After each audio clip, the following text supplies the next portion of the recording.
ഓണമൊക്കെയല്ലേ പറഞ്ഞത്. അപ്പോൾ നമുക്ക് ഇന്നും കൂടി ഒരു ഓണം റിലേറ്റഡ് വീഡിയോ ആവാമല്ലേ. ഒരു ഓണം കാർഡ് ഉണ്ടാക്കാൻ വേണ്ടി ഭയങ്കര എളുപ്പമാണ് കേട്ടോ. ഇതുപോലെ കുറച്ച് കളർ പേപ്പർ വേണം. പേപ്പർ ഇങ്ങനെ മടക്കിയിട്ട് ഇതുപോലെ കട്ട് ചെയ്ത് കഴിയുമ്പോൾ നമുക്കൊരു കുഞ്ഞു പൂ കിട്ടും. എന്നിട്ട് ഇതുപോലെ പല പല കളറിനകത്ത് പല പല അളവിനകത്ത് കുറച്ച് പൂവ് അങ്ങോട്ട് വെട്ടിയെടുക്കുക. എന്നിട്ട് പിന്നെ ഇതുപോലത്തെ ഒരു പേപ്പർ അങ്ങോട്ട് വട്ടത്തിൽ അങ്ങോട്ട് മുറിച്ചെടുക്കുക. ഉള്ളിൽ കുഞ്ഞു കുഞ്ഞു വട്ടമൊക്കെ അങ്ങോട്ട് വരച്ചു കൊടുത്തിട്ട് ആ വട്ടം ഇതുപോലെ ചുരുളി പോലെ ഒന്ന് വെട്ടിയെടുക്കുക. ഓരോ റൗണ്ട് കട്ട് ചെയ്യുമ്പോഴില്ലേ കണക്ട് ചെയ്തിട്ട് അറ്റം വരെ അങ്ങോട്ട് കട്ട് ചെയ്യുക. അപ്പോൾ ദേ ഇതുപോലൊരു പാമ്പ് പോലെ കിട്ടും കേട്ടോ നമുക്ക്.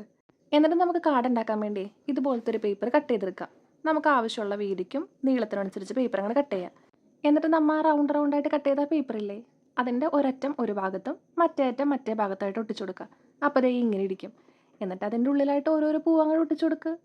പിന്നെ ഫ്രണ്ടിലൊരു ഓണാശംസകളെന്നും കുറച്ച് പൂവും കൂടി ഇരിക്കട്ടെ. അപ്പോൾ വീഡിയോ ഇഷ്ടമായി കഴിഞ്ഞാൽ സബ്സ്ക്രൈബ് ചെയ്യാൻ മറക്കരുത് കേട്ടോ.